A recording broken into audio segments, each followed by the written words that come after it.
Good afternoon, everyone, and welcome to another edition of the Christian Recorder Dialogues. As always, please feel free to click in the chat, give us your name, Episcopal District, Bishop, whatever you'd like to share. Today, we are honored to have with us Congressman Glenn Ivey from the great state, the old line state of Maryland. Congressman Ivey, welcome to the Christian Recorder Dialogues today. Thanks for having me. I appreciate it. Now, I would say that Congressman Ivey, for those of you who are AMEs of the Second Episcopal District, he is probably no stranger to you, and the Ivey family is no stranger to PG County. So we're looking forward to this great discussion we have today. I was on Capitol Hill a few days ago talking with Leader Hakeem Jeffries, along with Bishop Reginald Jackson and Bishop McKenzie, and a pastor from the 6th District. So we're involved and engaged in DC in these very interesting times. But Congressman Ivey, welcome here with us. And let's just go ahead and get into our interview. So the first question I'd like to ask you, we always ask our panelists, is what is your relationship with the AME Church? And tell us about your faith overall. Well, I'm a Christian and, was raised originally from Rocky Mount, North Carolina, and went to St. Mark's AME Church down there for years. My parents were, not AME, but, that's the church we ended up settling on. We moved out of there when I got to third grade. My father got a job in Washington, D.C. with the Department of Labor. So we moved up. We settled in Dale City, Virginia. My mom started working for the school system up here. We went to churches in the area, but it was, we didn't have an AME experience really.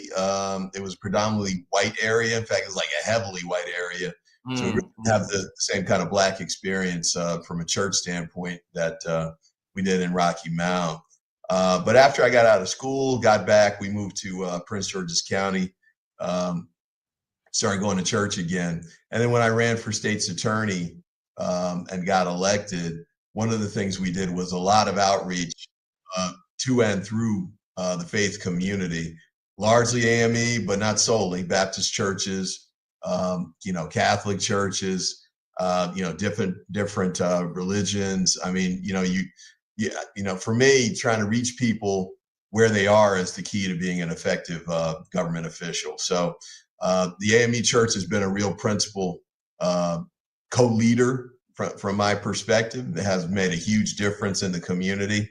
And I like to do a lot of programs whenever possible, working with the faith community, because it's a great way to reach people where they are and get things done.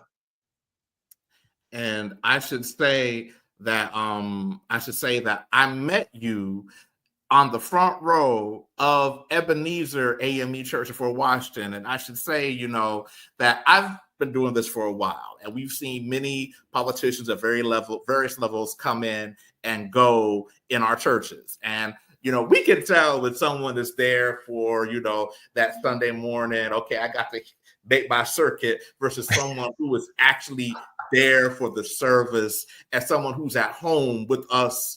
And it really struck me how you were welcomed, and how people came up to you afterwards like that was you were like at home, and the people knew you. And that speaks volumes, I think, of the type of congressman you are, the type of individual you are, the type of representative that people actually felt the authenticity of you being there. Well, I appreciate that. And I think for a lot of people, they don't know if it's okay to come up and talk to a congressman, or even when I was state's attorney, sometimes people felt uncomfortable about it. But, when you go worship with them and you're there 2-3 hours together and they see you over time, they get more comfortable, and it's a safe space. They feel like they can have conversations. When I was state's attorney, people would come up and, they had a kid who was in jail, or, that kind of thing. Really tough conversations in some instances, but you could have them with people because you met them at a place where, there was a common understanding, and they felt comfortable and knew that you would listen to them and hear them out because they knew your heart was in the right place. So that's something that makes a difference. From my perspective, it's important to be really effective as a public servant. You've got to listen to what what the people are telling you. And it's a great place to have a chance to hear from them in a very authentic and powerful way. Wow. So let's change tack for a little bit. So again, you are Congressman Glenn Ivey, but we know the Ivey family is no stranger to Maryland politics, and you and your family have been involved in a variety of positions of public service. So just tell us, how did you get involved in politics? Well, I mean, I was interested in politics in a way when I was a kid. So when I was in North Carolina, it was still segregated, and the Wow. civil rights movement was working its way through the country. Dr. King was, leading those marches, but there were the millions of foot soldiers that made a difference, and making those marches effective and leading to laws that changed the country and gave people like me a chance to live a life that my parents and grandparents definitely didn't have a chance to live. So, I had a chance to see the power of that, and thought that I'd like to be involved and try and make a difference in that way. So when I got out of law school, I went into the private sector and worked for a while, paid off some bills. But then I had a chance to go to Capitol Hill and work for Congressman John Conyers, the icon out of Detroit, Michigan. And that was a transformative experience too. So during that time, I started working for him in 1987. Jesse Jackson ran for president in 1988. That's another one of those, obviously he didn't win the race, but you could see the impact of what the campaign alone did as far as changing the dialogue and I think elevating progressive causes, especially within the African-American community. And that deepened my interest as well. So, 2002, I ended up running for state's attorney in Prince George's and won. Wow. Wow. And so so from PG County State's Attorney, for many of you all, that's the district attorney. You were you were the law and the law and order. So how did we go from there to Congressman Ivey? Well, I mean, I had, I was in the state's attorney's office from 2002 to 2010, decided not to run for reelection, went back into private practice. I got 6 kids. None of them had a jump shot, so we needed to do some work, pay for college tuition a little bit through there. And my wife was also in office too. And so I thought it would be okay from the standpoint of me going back and trying to build up some legacy wealth for the family while she continued work in public service. And, it worked out pretty well. So it, went for a while. Then I, saw the opening to try and run for Congress. Donna Edwards had been the member of Congress. In 2016, she decided to run against Chris Van Hollen for a Senate seat and vacated the congressional seat. So I ran, but I lost. I lost to Anthony Brown and said, well, I guess that's it. He'll probably spend his career in Congress there. And I went back to private practice. But lo and behold, he decided in 2022 to run for Attorney General in Maryland, opened up the congressional seat.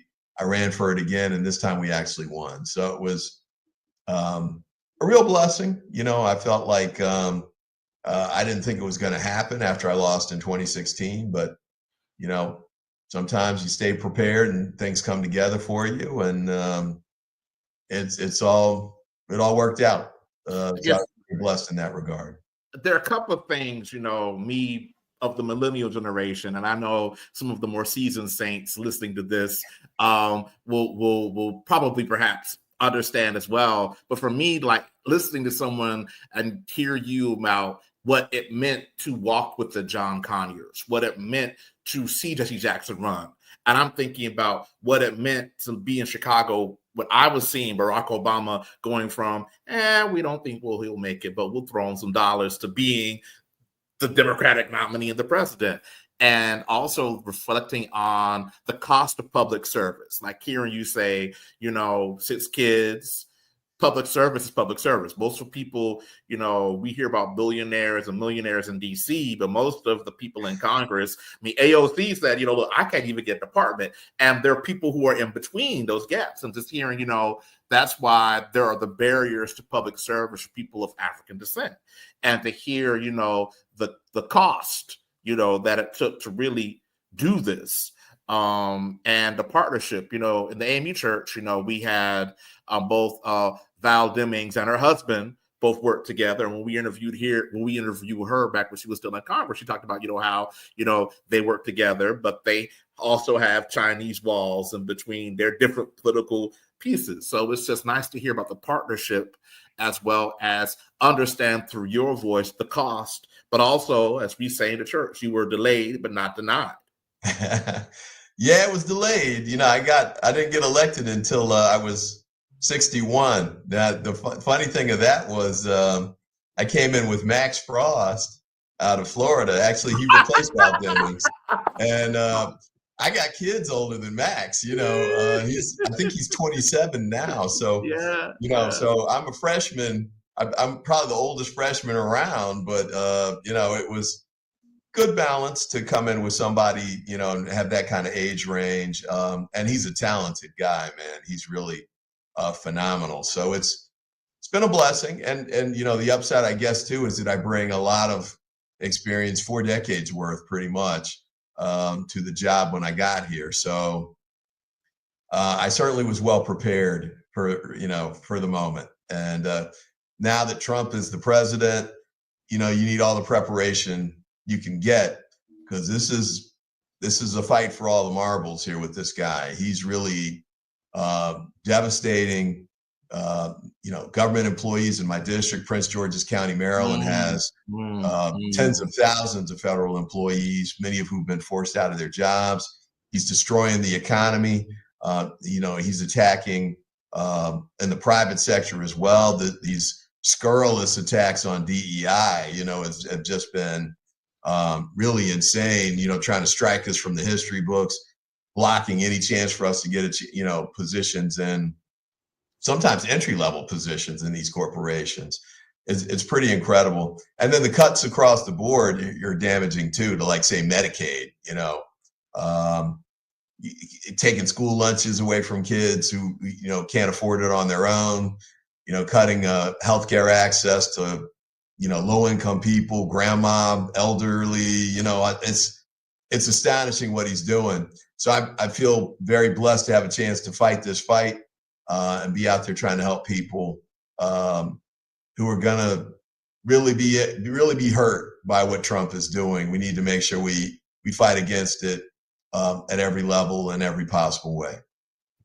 And I know our time is short, because I know we caught you in between meetings, but the thing that was on my mind when I was in DC with Leader Jeffries and Congressman Clyburn and Congressman Cleaver that was asked in the room is, what do we do? So I want to ask you, as one of the 435 sitting in the House, what can the average citizen do to be active and make a difference in this moment? Yeah, one of the things we're working on right now is trying to help regular people, everyday people, as Sly Stone would say, find ways to get involved and be active. Part of that is, sometimes people do get out to vote. Sometimes they work on voting, registration. All of those things are good. But I think we have to be even more targeted about it right now, because we can't afford to wait until the next set of elections in 2026. We've identified a number of House Republicans who are, vulnerable in the sense of they didn't win their elections by much. Some of them are in districts that Harris carried, for example. We need people to go work in those districts, especially if they live there. It's like Virginia too, is Norfolk, Virginia area. That's one of those areas where we have very significant African-American population. We had a Republican that just barely won it, over the last couple of years. That's a seat we can take back. And to the extent we start demonstrating that now, people in those seats are going to say, well, maybe I shouldn't vote for the cuts that Trump's talking about, or maybe I should agree to some kind of a compromise that will sort of lessen the pain and the damage to these communities. So we need those kinds of things now. We need people to go out like we did in the old days, the rallies, the marches, the protests, the boycotts, all of those things that worked during the civil rights era can work again now. We've got to be structured about it. We've got to be very strategic about it. And we got to be very disciplined about it. One thing people forget is, during the civil rights era, folks didn't just go out and march. They were trained in how to do it, how to, engage in nonviolent protests and the like without being provoked into doing something damaging to the cause. And so that's important. Financial support for efforts. A lot of the legal cases are run by volunteer lawyers or lawyers who are working for a lot less than they usually charge. A lot of these are funded in large part by unions or advocacy groups. But, if you can help with supporting those, a group like, say, Democracy Forward, that's filed many of the 200 cases that are out there against the Trump administration and gotten, I think they're like at 70 or 80 injunctions, temporary restraining orders against the Trump administration to block them from what they're trying to do. That's helpful too. So there's a lot of ways you can make a difference. And, we're looking to help, looking for help from whether it's the sororities, the fraternities, the D9 can make a difference. The faith community can make a huge difference, just like it did in the civil rights era.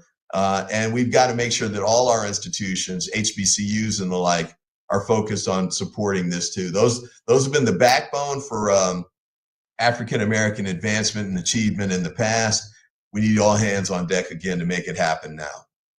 Thank you for that. I'm just going to go ahead and flash. You mentioned Democracy Forward. I should say that I didn't tell you all this, but I give them a monthly something, a widow's mite, just like I give ACLU. And I mean, it's not a lot, but in this moment, every little bit helps, like we're seeing. So, Congressman, I thank you for giving us those action steps. For those who are watching, again, repetition as well. So again, it does matter when you reach out to your congressperson, particularly if you're in a purple district. Even if it's a blue district, support your congressperson. Tell them we got your back. And if it's a red district, tell them to do something. Democracyforward.org is one group. And I'm sure where you are, there is a group that you can work with. But also look at, again, what the AME Church is doing. If you're a Greek, what your Greek organization is doing. Look at your community, because the community is mobilizing, and it doesn't have to be something big, but people are noticing and watching. So, Congressman, I know you have to go, and I thank you for the minutes that you gave us today. These are precious minutes, and I know that the people who have watched this will be motivated to do something. I know your office has indicated that there are some things that you'll be sharing with us from time to time that we definitely want to have. So any final words for our listeners right now as we wrap up this first of what we hope several conversations with you, sir? Well, this is the time for involvement. This is the time to run and not get weary. This is the time to fight the good fight. Like I said, we need all hands on deck. And many of us have experience in fighting these things in one way or another, but we need to make sure we pull all of it together, pull all of our talents together, and make sure we use them in every way possible, whether it's direct opposition to the Trump administration. It might be writing letters. I've got a team that's going to work on opposition to regulatory changes, because that's a group of lawyers that had experience doing regulatory work. But if you don't have that, you know how to call people, you know how to email folks, you know how to tell them, hey, don't cut $881 billion out of Medicare. Regular folks like me need that. Go take it from Elon Musk or the billionaires. Those are the kinds of messages we can get out that can really make a difference. And you guys use every sphere of influence you have to reach folks, energize them, mobilize them, and we can make a difference and win. So you heard from the congressman. If you haven't sent your congressperson a letter this year, What are you waiting for? Go get you a stamp. That's, I think, 75 cents. Send a letter and send the email to Congressman Ivey. Thank you so much for today. We look forward to hearing from you again. And everyone, thank you for watching, and we'll see you again on the Christopher Recorder Dialogue.